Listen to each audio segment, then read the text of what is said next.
Welcome back to another day on the hardwood. We got two really important, really exciting 1 versus 8 matchups. And I tweeted, I was like, as the NBA and for ratings, why would you put just two 1 versus 8 matchups on the same day and not like a 4 or 5, any of that?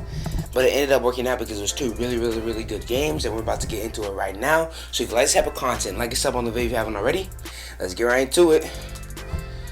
First, let's talk about the Sixers-Wizards game, and man, was it a really fun game to watch. This is what I've been expecting from the Wizards this entire time, to make it interesting, just like the Memphis Grizzlies have for the Utah Jazz, but they just haven't. But today, a really bad injury happened with Joel Embiid hurting his tailbone, and the Sixers really couldn't get their mojo right since that point, and Tobias Harris had a really bad game. Ben Simmons' free throws was absurd. I've never seen a point guard or a forward get Hack-A. It was Hack-A-Simmons today, man. And that gotta stop. I mean, Luke is shooting back from the free throw line, but nobody's hacking him.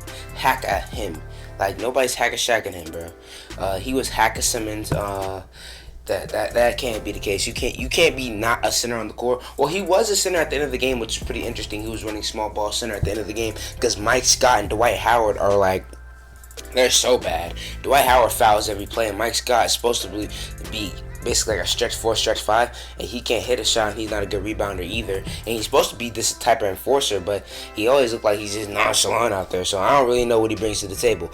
But let's get into the Wizards a little bit. Bradley Beal and Russell Westbrook had bad games shooting-wise, but at the end of the game, it seemed like every time Bradley Beal came down, it was a bucket. He is a scorer, but like one of the best scorers in the league, man. And he showed that today at the end of the game, especially Russell Westbrook. You know he's going to push the tempo, great rebounding, great defense, and great passing, and made his free throws today, which is really important. I think he only missed 3, 9 for 12 or something like that, but this wasn't good for the floor. He brought energy like usual, though. Rui Hachimura, very great today. That dunk on Tobias, that was mean.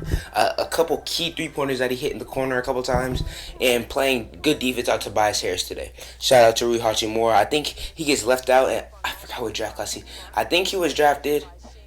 Was it in the draft class with Zion? I'm pretty sure. I think that's the draft class. I think he gets left out, but Rui Hachimura has been a decent player for Washington, but he's one of the more underrated players from that draft class. Kind of reminds me of R.J. Barrett a little bit, a big wing that has improved his three-point shot in the NBA and is a decent defender. Not as good as a playmaker as R.J. R.J. can be at times, but still a really good player.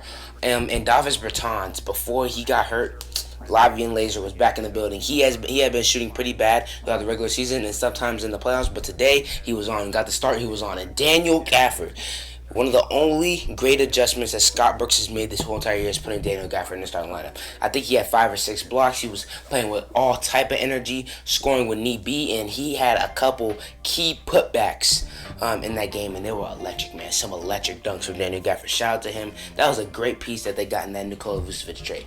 Great piece. I think they're involved in the Vucevic trade because they got Hutchison too. I'm pretty sure.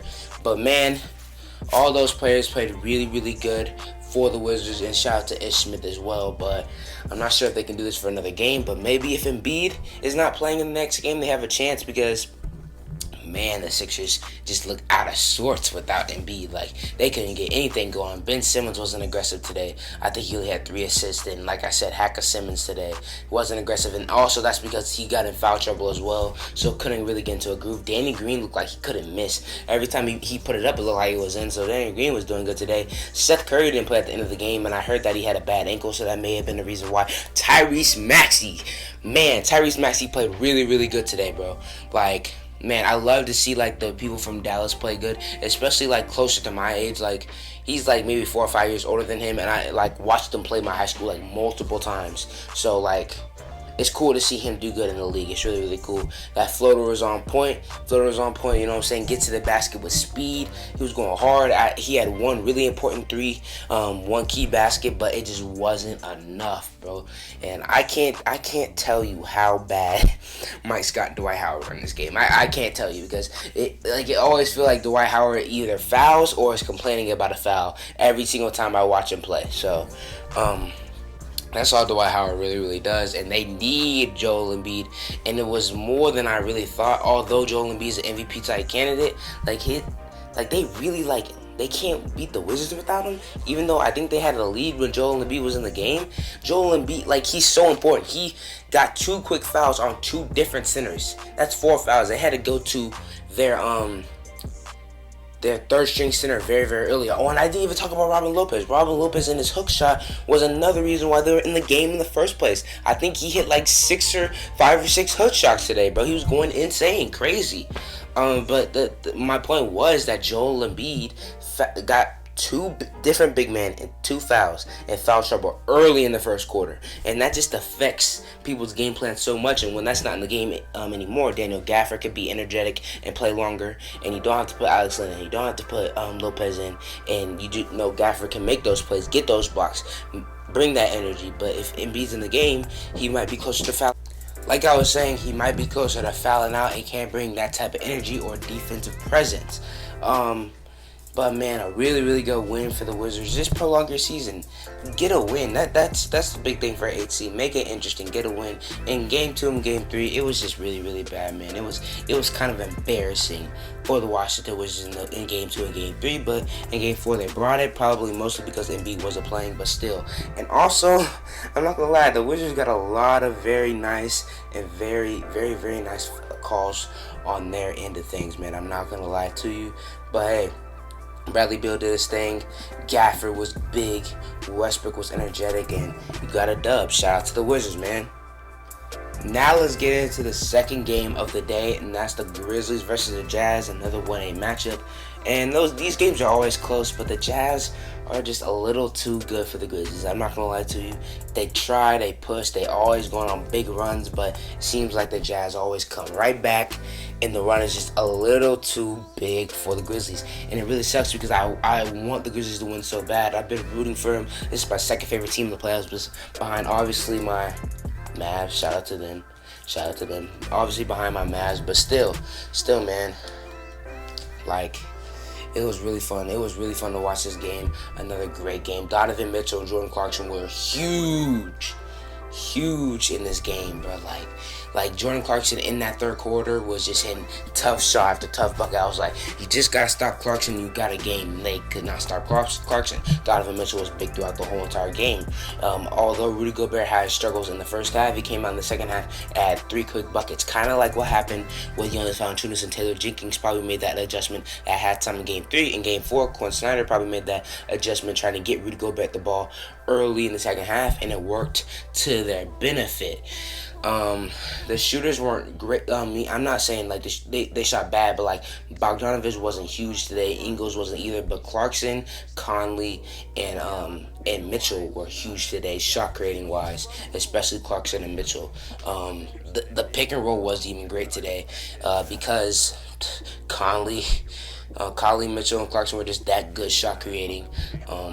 And it's so many things that the Jazz can do on offense. They got the corner threes with Ingles, Bogdanovich, and O'Neal. You can get the shot creation with Conley, Mitchell, and Clarkson, or you can get a pick and roll, insane pick and roll with Mitchell or Conley, mostly Conley with Gobert. It's 3 different, totally different offenses into one, and it's really weird and interesting to watch the Jazz work, and they're going to be very, very dangerous this whole entire run. But I love what the Grizzlies been doing, so let's talk about it. John Morant wasn't good from 3 at all today. That was one of the reasons why they took the L. But DeAnthony Melton, man, I want to talk about DeAnthony Melton. He was huge in this game, and I feel like a big thing about him, I don't know why, I just get this vibe that he just needs to be more confident. Like, he's a really, really good shooter, and he showed that today. He hit 1 fadeaway 3 before he got on the run. I was like, that's not him. But then he hit 2 set your feet corner threes, bow, right in, and that is his game. Then he got into the slashing, getting the floater, passing it, you know what I'm saying? He got his confidence, and he tried to bring the Grizzlies back by itself, it looked like. Dylan Brooks, after he got in foul trouble, he wasn't hitting as much. He had 20 points. I think, like I saw earlier on in the game, maybe like the third or late second quarter, they had 20 points, but I'm not sure he scored that much after that. Kyle Anderson and Jaren Jackson didn't play until crunch time. Actually, I don't think think even Kyle Anderson played at the end of crunch time. Maybe he did, but I don't remember. Grayson Allen and Melton were in. Valanciunas wasn't big in this game once again.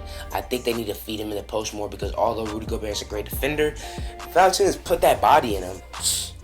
Those are a couple easy buckets. Like I said, in Game 3, they made the adjustment, and Valanciunas, I think, scored 10 straight, or the first 10 buckets for the Grizzlies, and that's what he can do. That's the type of scorer in the post he is. I think John Morant just needs to play better for the Grizzlies to win. Also, although he did have a decent game, the floater wasn't as on, the mid-range wasn't as on, the three-pointer was bad. He didn't make all his free throws. He just wasn't completely on today. Not saying he played bad. He just didn't play great like he did in these first 3 games. And I feel like he has to play great for the Grizzlies to get a win. And especially if Dillon Brooks is not doing great down the stretch as well, and only Melton's doing good, it's gonna be hard for them to win, bro. Jaren Jackson Jr., the three-point shot just hasn't been it. He's had a couple moves when he's getting into the basket off the dribble, and I feel like he needs to do that a little bit more before. He's always jacking the three, and I feel like kind of like Chris Dash, but not as much because, you know, he was big on the glass today, being very, very energetic and big on the glass, and Chris Dash is never that. So I'm not going to say he's Chris Dash, but I think he needs to diversify it a little bit more because he's been doing decent getting to the rim, and this series is just the three-pointer is not falling. Yeah, man, that's all I got for you guys today in those 2 games. Decent 1 versus 8 matchup. I'm glad both of these were good because it would have been bad if these were regular 1-8 games, and a lot of 1-8 games are blowouts because it's a 1 seed versus the 8 seed, but they weren't, and I'm super excited for that. The last thing I want to talk about before I end this video is Draymond Green is going to be an insane analyst when he retires. He's just really, really good. He knows how to jab at people. He's super smart. He's kind of entertaining. Actually, he's really entertaining. He has all the tools to be an insane analyst when he gets out of playing basketball. Shout out to him on TNT replacing Shaq today. That's all I got for you guys today. If you like this type of content, like and sub on the video if you haven't already. And I'll see you guys next time.